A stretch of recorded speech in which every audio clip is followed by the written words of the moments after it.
welcome into the ballpark. Happy to have you with us. The show brings you a matchup of division rivals. It's the Kansas City Royals going up against the Chicago White Sox. With my partner, Chris Singleton, and now, I'm John Schaub. And we got a rubber match on our hands today, partner. Yeah, the final game of a three-game set. They've split the first two, and regardless of how important a series is within the larger picture of the season, it's a game you want to get up for. Every series win feels good, so we should see a fun matchup in this one. All right, we'll be back to get this one started after this. Just a little bit away from first pitch. And starting this one, Dylan Cease. Singy, he's a guy that can rack up a lot of strikeouts.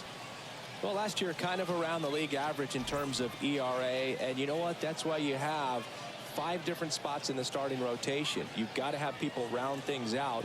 And not everyone's going to pitch like a number 1 or number 2 every outing or every season. But last year, he gave his team an opportunity and a chance to win every time he took the mound on average. And when you look at that kind of performance, it has a place on every ball club.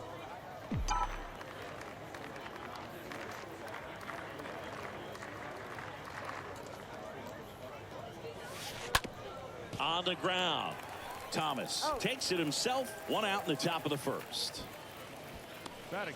And let's take a look at the lineup. It features a great veteran presence, Carlos Santana. Yeah, Boog, he's the kind of guy who just puts on a show when he takes his cuts. I mean, sometimes it looks like he gets beat and he hits a homer to the opposite field. Slugging better than .650 on the year, and when you do that, man, you scare a lot of opposing pitchers. You actually make them grip it a little tighter and throw you better pitches to hit. Big-time power in that bat, and, you know, this consistency is just off the charts.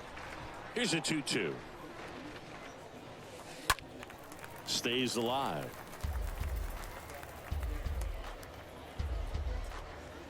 No score, just getting started, top of the first.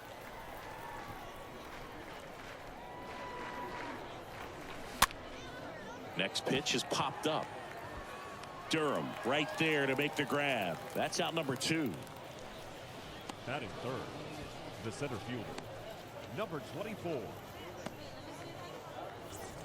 And here's the veteran outfielder, Willie Mays. Not only can he hit the cover off the ball, he's got a great eye as well. The wide to kick the pitch. And a foul ball.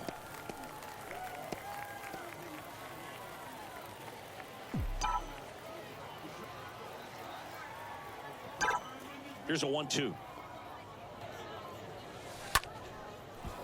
Into center and a base hit.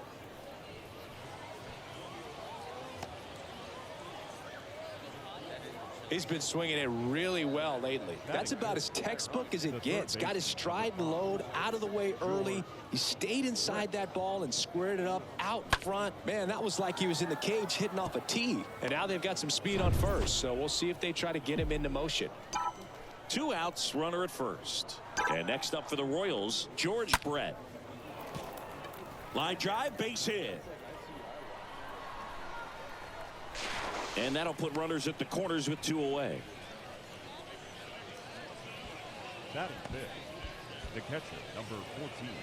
So 2 aboard and 2 outs, scoreless game. And now it's Salvador Perez to the plate.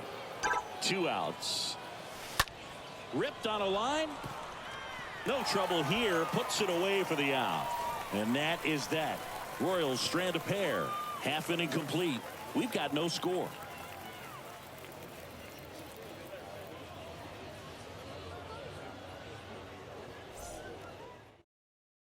Bottom of the first. Here's the shortstop at the plate, Luis Aparicio.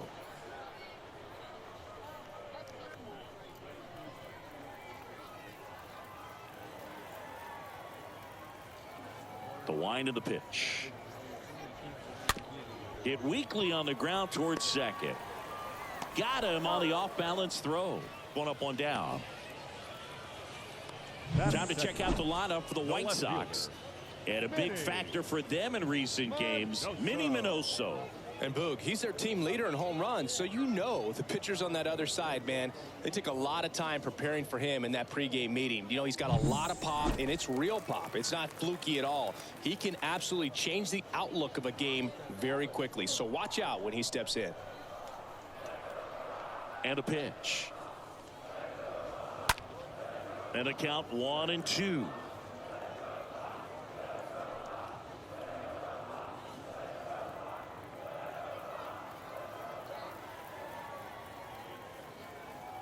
Righty to the plate. And now it's even up. Really good take, especially with 2 strikes.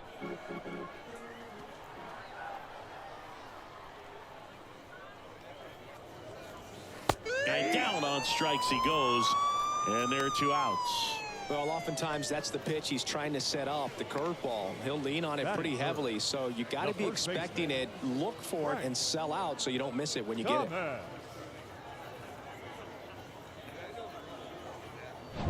2 outs, base is empty. Now it's going to be Frank Thomas.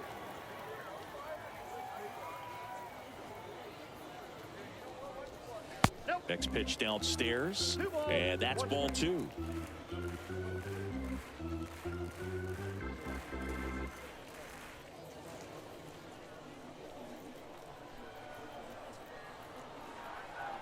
The 2-1.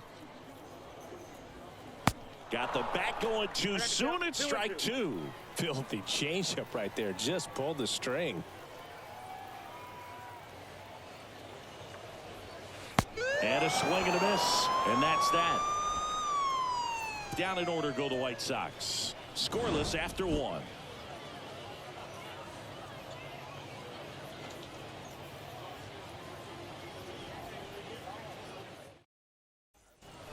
Second inning set to go. Here's the veteran first baseman, Carlos Santana.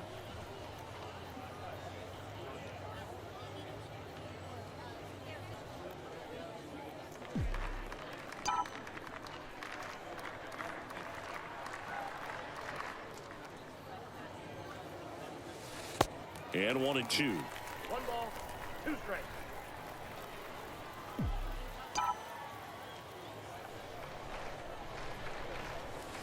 Next pitch is downstairs. Mike Fillmore, our plate umpire. Very consistent with his zone, Chris. Gets a lot of praise for that. He does, Boog, and I think that with any umpire, you really just want them to be consistent. Fillmore's a guy that does a good job back there in that way, so people around the league really appreciate his consistency. Liner to second and picked on the hop. To first, 1 up, 1 down. How much were you aware of the umpire scouting report, or even who was going to be umpiring? Not a whole lot. I mean, there were a couple of umpires that weren't real good, but outside of that, you just kind of went into the game, especially back when I was playing.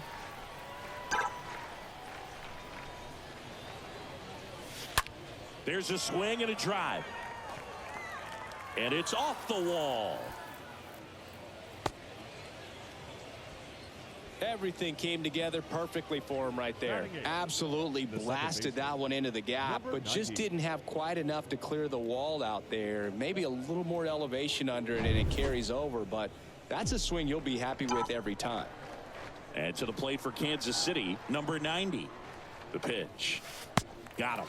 2 away down.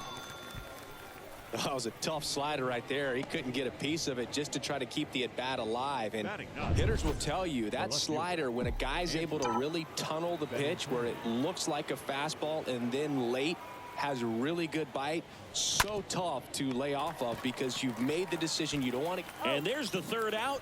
That'll do it for the inning. We go to the bottom of inning number 2. We're tied 0-0. Back here at the ballpark, bottom of the 2nd. And now the DH, Paul Konerko.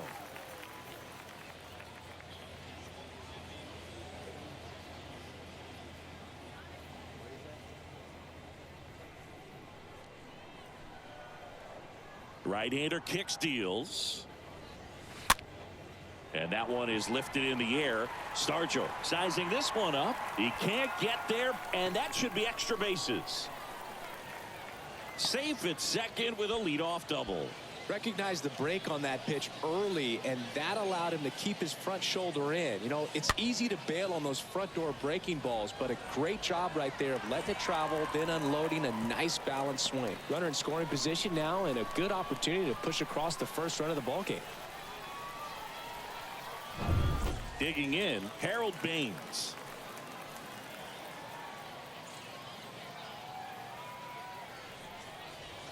Strike two.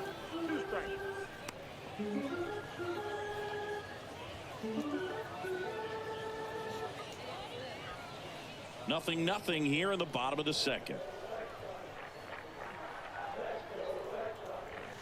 Swing and a miss. The velocity blasted it right past him.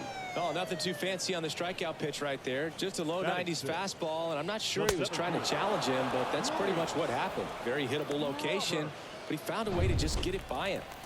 And now it's Luis Robert. The pitch. There's the strike. Hitter's got some good opposite field power. What I like about something being hit to the right side into the outfield is that the base runner at second has a very good read and can determine whether or not he can score on that base hit. Got him. Back-to-back strikeouts. So back-to-back strikeouts now, and they still haven't managed to do anything with the leadoff double. Yeah, Bogey, and you just don't want to get careless here. You've done a really good job to get 2 outs after that leadoff double, as you mentioned, and just got to execute your pitches, and it's a non-issue. And here is Ray Durham. Next offering is fouled back.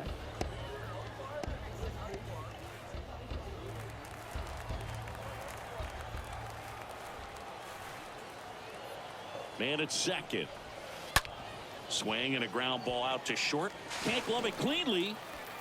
He's in there.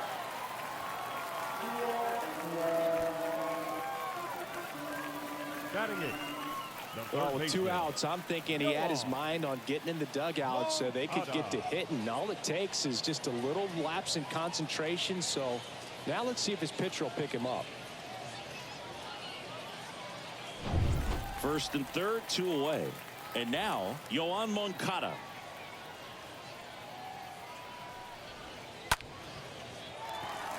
That's a base hit. Run scores. Well, they call that an advantage count for a reason. You're so much more likely to get something you can handle. Everything was on time and fluid in that swing. Got a pitch you could get the barrel on and lined it into center for the knock. Those always feel good. First and second, 2 down. Wilson Ramos comes up to hit.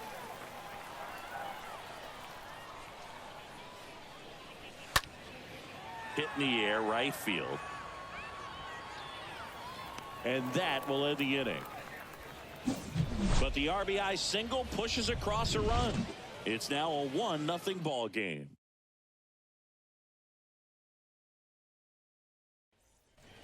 Welcome back. Top half of the third inning. Adalberto Mondesi up to the plate. It's good speed at the top of the order here. You want to get it on, see if you can get a stolen base, maybe get around the bases and pick up a run.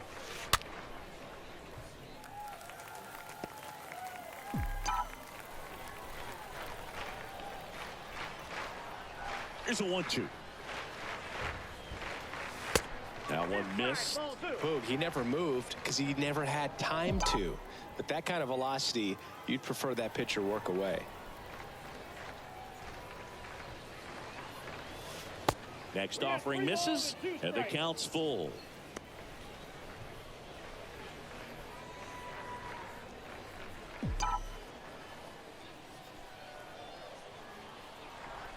And the pitch. Into center. Robert ranging back. He makes the grab, and there's one down. Now batting, designated hitter, Johnny Damon. Johnny Damon will hit next. He's 0 for 1.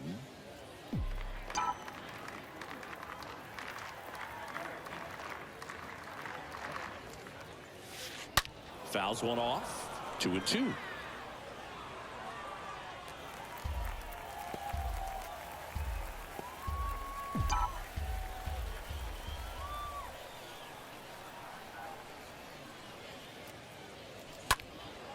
That one is absolutely belted way back there. In one, hops off the wall. Should be extra bases. Save.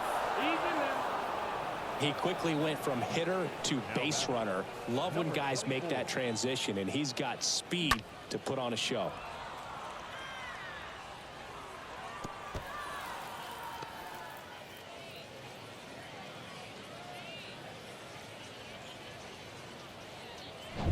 One down. Now it's the power speed combo. Willie Mays. Runner leads away at second. Out to short. On to first. That's out number 2.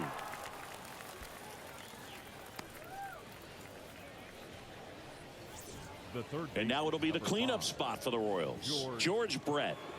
This guy makes great contact. One of the best in the game at putting bat on ball. He's got such quick hands, and he's gaining pitch recognition. That keeps him square to the plate. There's a good hot shot to first base, and he snags it to end the inning.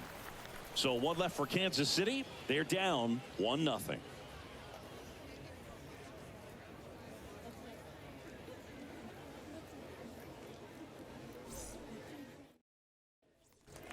And welcome back. Set for the bottom of the third. Stepping in, the White Sox leadoff man, Luis Aparicio. Well, they've kept him pretty quiet in this series. Still doesn't have a knock. I know you want to get that first knock out of the way. Maybe more will come, but you got to give some credit to the pitching staff. They've had a great plan against him.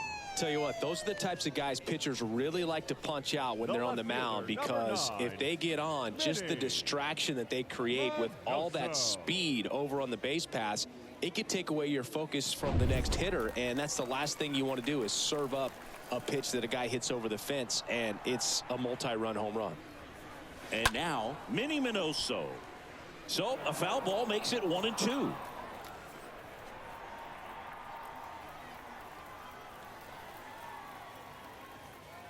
One down, base is empty. Tapped at the plate, but it's a foul ball.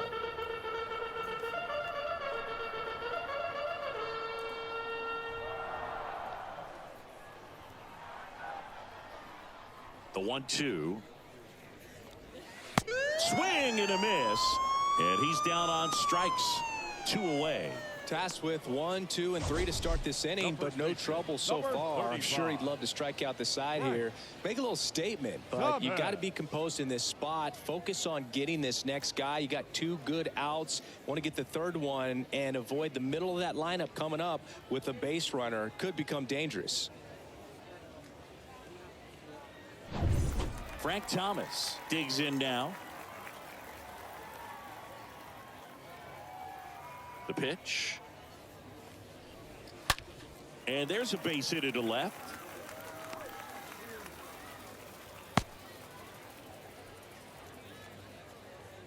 Well, patience and discipline paid off right there as he got into an advantage count. Smash that one through the infield for the knock. When it's hit that hard, it makes it very tough on the infielders to make any sort of play. So 2 down. Now here is Paul Konerko. 1-1 now. Good eye in that spot.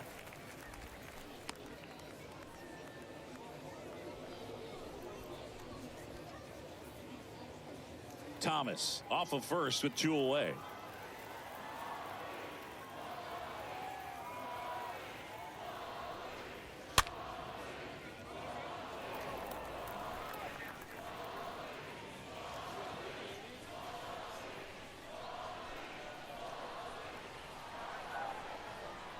And a pitch. That misses the zone, and that's ball 3. Great RBI spot here. Just got to stay focused on the pitch. The runner will be in motion, so something in the gap should definitely score it. 3-2 now. In the air, left field, and that'll get down for a hit. And that keeps the inning going. The right fielder, number 3, Harold. So digging in, Harold Baines.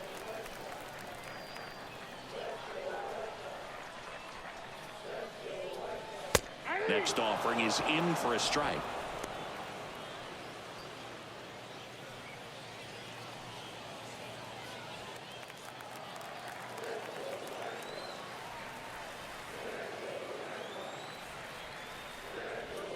Got him looking. And he's down on strikes for the second time today. White Sox strand a couple, but they lead it 1-0.